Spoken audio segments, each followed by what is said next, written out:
A Folha afirmou hoje em editorial que Lula sabota o país ao anunciar que o governo deixará de cumprir a meta fiscal. Uma postura incompreensível, segundo o jornal. Bom, demoraram só uns 40 anos para perceber que Lula sabota o país, né? Mas eu vou deixar claro que não é nada incompreensível essa postura de Lula. É um jogo político muito claro, que eu vou explicar aqui para você. E tudo isso faz parte de uma dinâmica que nós precisamos entender o que está rolando aí em Brasília, o que está pautando o Brasil. Mas, em primeiro lugar, é preciso lembrar do papel da Folha e de praticamente toda a imprensa, entre aspas, que se transformou em mero aparelho da esquerda, cujo único propósito é militar pela agenda socialista, ao mesmo tempo que promove a censura e a perseguição aos não alinhados. Esse tem sido o principal objetivo dessa chamada imprensa, Por que eles fazem isso? Fazem isso por ideologia, já que os jornalistas são formados em universidades dominadas pela esquerda há décadas, e por incentivos econômicos, pois recebem gordas verbas publicitárias dos governos esquerdistas, enquanto passaram fome durante o governo Bolsonaro. Por conta disso, a militância de redação de Globo, Folha, Estadão e afins atacaram sistematicamente o governo anterior, 24 horas por dia, 7 dias por semana, e chancelaram a operação de retirada de Lula da cadeia, alçando o descondenado pelo maior escândalo de corrupção da história à presidência, sob o absurdo argumento de defesa da democracia. Ora, o grande promotor de ditaduras pela América Latina é o próprio Lula.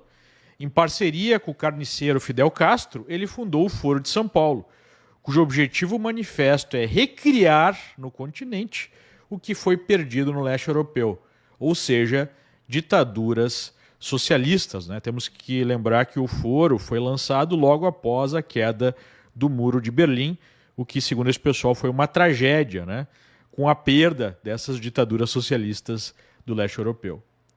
Cuba é o modelo exportado com sucesso para países como Venezuela e Nicarágua e parcialmente implementado em outros países, como Bolívia e Argentina. Não fosse o suporte diplomático, político e econômico do Brasil durante os governos petistas, não haveria o desastre venezuelano, que produziu a maior crise migratória da história da América Latina, com 7 milhões de pessoas deixando o país, de uma população de 30 milhões. Seria o equivalente no Brasil a ter aí por volta de 40, 50 milhões de pessoas fugindo de um país destroçado pelo socialismo. Já os que ficaram lá na Venezuela enfrentaram o inferno, menos os integrantes do partido e seus parceiros, enriquecidos além da imaginação. Essa é a deixa para ajudar a Folha a entender a postura do descondenado Lula. O objetivo de qualquer socialista não é promover o bem do povo, ou mesmo de redistribuir a riqueza entre os pobres.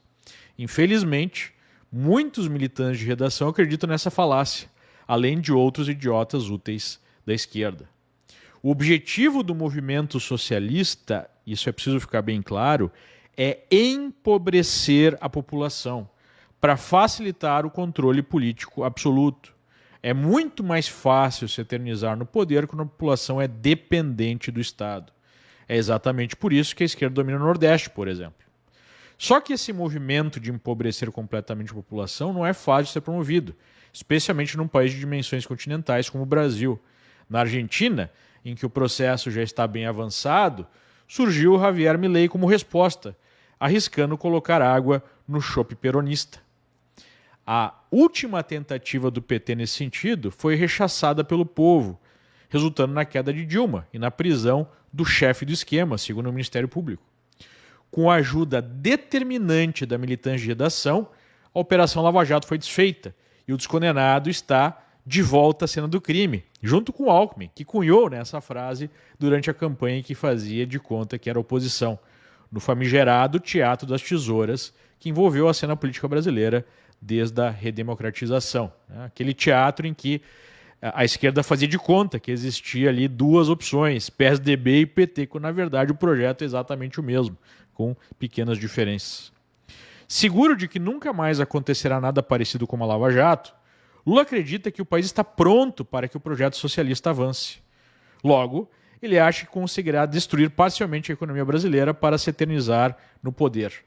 Esse sempre foi o projeto de longo prazo, apesar de eventual aceitação estratégica das regras de mercado, pelas circunstâncias favoráveis. Saber lá, no seu primeiro mandato, valia a pena estrategicamente para o PT seguir ali as bases de uma certa estabilidade econômica.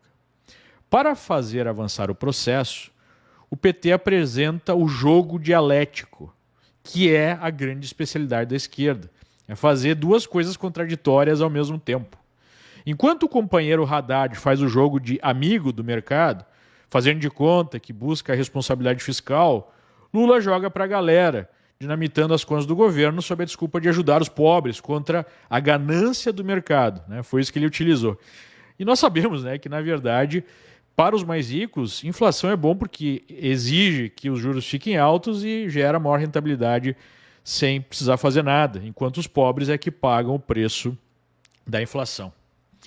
Assim, vai se criando uma dinâmica em que Lula empurra o país para o desastre planejado, enquanto o companheiro Haddad promove os dois passos para trás quando há exageros, evitando que a corda arrebente e seja produzido um novo desfecho Dilma.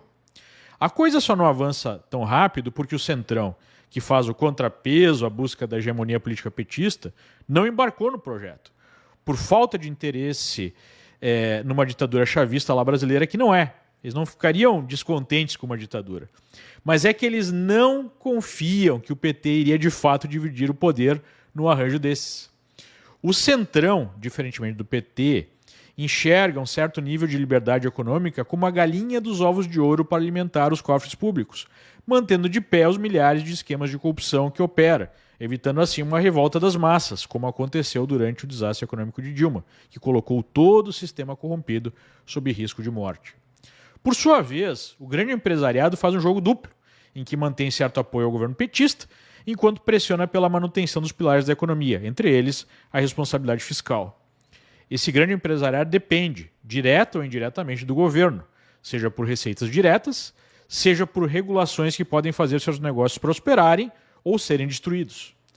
Todos os agentes citados concordam em apenas um aspecto da agenda totalitária em curso no Brasil: a necessidade de criminalizar a direita, cuja agenda moralizante e de diminuição do Estado, um Estado obeso, representa a grande ameaça ao establishment corrupto. Já em relação à economia, há profunda discordância e oposição à agenda petista de destruir para conquistar. Logo, o cenário mais provável é a manutenção de um processo de diminuição das liberdades políticas e de perseguição aos não alinhados, enquanto a economia ficará em banho-maria, pois ao mesmo tempo que os petistas não têm força para promover a terra arrasada que eles tanto querem, proponentes do liberalismo econômico meia bomba, tampouco têm meios de impor essa agenda. Resumindo, o Brasil está entre o chavismo sonhado pelos petistas e o capitalismo de Estado chinês, em que o traço comum é o fim das liberdades individuais. Enquanto, no segundo caso, no caso do capitalismo de Estado chinês, há algum nível possível de prosperidade financeira. A única esperança que temos é que os agentes de poder sigam discordando. Não é nada animador, mas é o que temos para o momento.